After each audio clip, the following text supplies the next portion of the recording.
welcome to another edition of Tuesdays with the Disability Policy for All. Today I have the pleasure of interviewing David Morrissey, who is the Executive Director of the United States International Council on Disability, USCID. And today we're going to talk about the Harkin International Disability Employment Summit. The summit was the first summit of its kind to discuss disability employment issues with over 30 countries from around the world. So welcome, Thanks, David. Liz. It's good to see you again. Thanks for having me as a guest on your show. Thanks. Can you give me an overview and purpose of the Harkin International Summit? Well, it was my honor to get to be a part of the summit. So I first have to say a big thank you to Senator Harkin for his vision that a summit could be created that would bring together disability advocates, employers, policymakers from governments, and others who want to see better employment opportunities and better employment outcomes for people with disabilities. And I think the summit did that. Thanks. The next question is, are there any laws in any other countries that encourage employment and community integration for people with disability like the ADA that we have in the U.S.? That's a great question. Because of the really growing global movement for disability inclusion and accessibility, every country seems to be trying to make some progress in this area. And every country continues to face challenges in this area, including here in the U.S. I know Japan, for example, just revised their employment laws to be more inclusive of people with disabilities and more thoughtful about the fact that people with disabilities really want to be in the workplace in jobs that are meaningful for us, just like any other employee. And in the case of Japan revising their laws, they did it for the same reason that so many countries are, and that's the CRPD. The Convention on the Rights of Persons with Disabilities is the international standard for our rights, and the CRPD calls on countries to really create a more inclusive environment for people with disabilities to be in the workforce.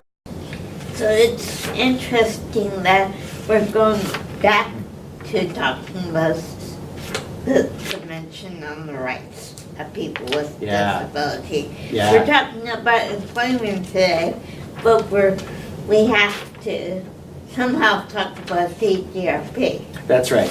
I think that for so much of the world, it really is the guide that they're following to create a more inclusive society. It really creates a great framework for countries to work under. And you know, you've been a great advocate for the U.S. to sign and ratify CRPD, and because of our effort together, the U.S. did sign it in 2009, thanks to the order of President Barack Obama. We haven't yet got that ratification done, and we still look to do that. Thank you.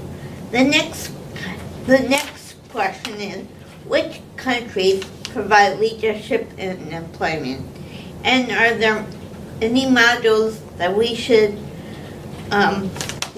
follow here in the U.S.? I think that, like I said, a lot of countries are trying to do better in this area. I don't think one country emerges as being the best on this.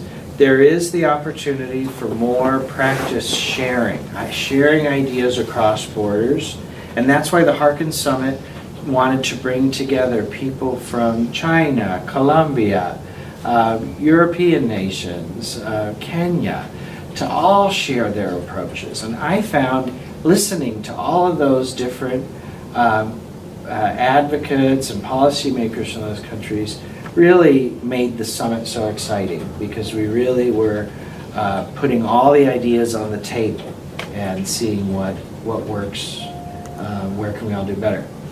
The other thing I think I'd say is, instead of focusing on what countries are doing better than others, let's focus on what employers are doing. And there were certainly great employers in the room. Thank you. And the last question, and maybe you kind of alluded to, was getting to this question is, what do you think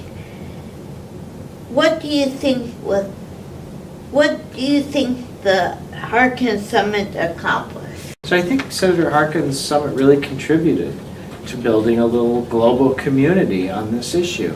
So it's exciting to hear his announcement that there will be a second summit, and a third summit is already being considered as well.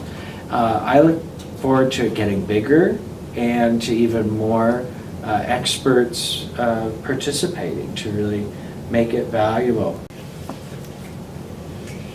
Thank you, David. And if you have any questions about this or any other policy issues, please go to the AUCG webpage and look for this week's In Brief. And if you have any questions or comment about this week's Tuesdays with Liz, please leave them in this space below. Thanks again. Thanks, Liz. It's David. my pleasure to get to do it and have this interview with you. Thanks. Okay, bye. Sure.